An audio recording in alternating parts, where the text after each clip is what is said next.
बच्चों, आज हम जाग तुझको दूर है जाना से लिखित कार्य करेंगे। मैंने आपको जैसे कि पहले की वीडियो में बताया था कि हर पद की व्याख्या मैंने लिख दी है।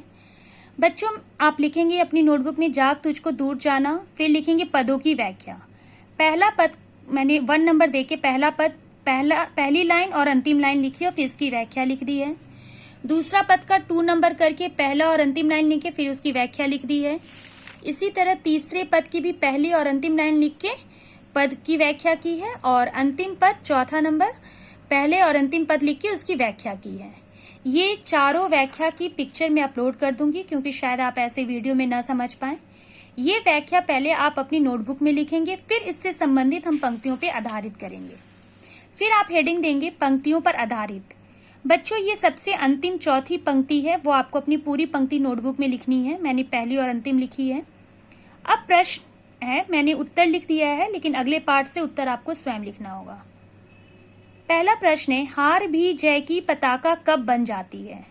उत्तर है बच्चों, मनुष्य अब अपने प्रबल मन में साहस और उत्साह भरकर अपने पथ पर आगे बढ़ता है तो उसकी हार भी जय में बदल जाती है। अगला प्रश्न, कवयित्री ने हमसे क्या अपेक्षा की? अपेक्षा मतलब उम्मीद। कवयित्री को हमसे यह अपेक्षा है कि हमें अपने मार्ग की बाधाओं से दुखी होकर हताश नहीं होना चाहिए। मन में कुछ करने की तीव्र इच्छा हो, अपने मार्ग पर चलते हुए यदि पराजय भी मिलती है तो वह भी अंत में जय की पताका बन जाती है। अपने जीवन में आगे बढ़ते हुए कठिनाइयों को सहने पर मन में दृढ़ता और साहस प्राप्त होता है। अगला प्रश्न बच्चों, मैंने यहाँ प्रश्न लिखना मैं भूल गई थी, मैंने उत्तर ही लिख दिया बुक से देखकर। तो ये प्रश्न मैंने स्टार मार्क्स देकर यहाँ लिखा है, तो यहाँ से आप पहले लिखेंगे, पतंगों की कहानी क्या है?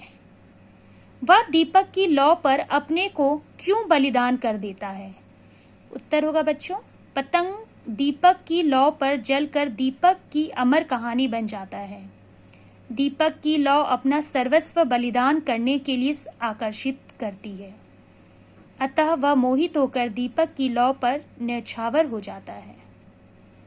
अंतिम प्रश्न है, प्रस्तुत पंक्तियों का अर्थ लिखिए। वही व्याख्या जो मैंने लिखा है वही होगा। कवियत्री कहती है कि साधना का मार्ग कष्टों और कठिनाइयों से भरा हुआ है। तुम्हें इन कष्टों से हताश नहीं होना चाहिए, बल्कि इन कठिनाइयों पर विजय प्राप्त करते हुए आगे बढ़ना है। आंखों से बहते हुए आंसुओं की महिमा तभी है जब मन में कुछ करने की तीव्र इच्छा हो। साधना पर चलते हुए मिली पराजय भी अंत में जय की पताका बन जाती है। अर्थात साधना के मार्ग के कष्टों को सहने से मन में दृढ़ता व साहस प्राप्त होता है। जैसे पतंग जलकर भी दीपक की अमर कहानी बन जाता है, तुझको अंगारों की शैया के समान कष्टदायक साधना पथ पर भी मधुर भावना रूपी कलियां बिछानी है, तभी तुझे लक्ष्य की प्राप्ति होगी। अतः तू आलस्य त्याग कर जाग जा, क्योंकि तुझे अभी दूर जाना है। ठीक है बच्चों, तो यहाँ का लिखित कार्य भी पूर्ण होता है। इस प्रश्न उत्तर की भी तस्वीर में अपलोड कर दूंगी कि वीडियो में अगर कुछ क्लियर तस्वीर ना आए तो आप उसे देखकर लिख लेंगे। ये लिखित कार्य बच्चों कर लीजिएगा, पहले व्याख्या लिखिएगा फिर ये लिखिएगा। तो आप लोग की 2 कविताएं पूर्ण हो गई। पहली कविता आप लोग की कंप्लीट मैंने की थी तुलसीदास, और दूसरा जाग तुझको दूर है जाना। ठीक है, धन्यवाद बच्चों।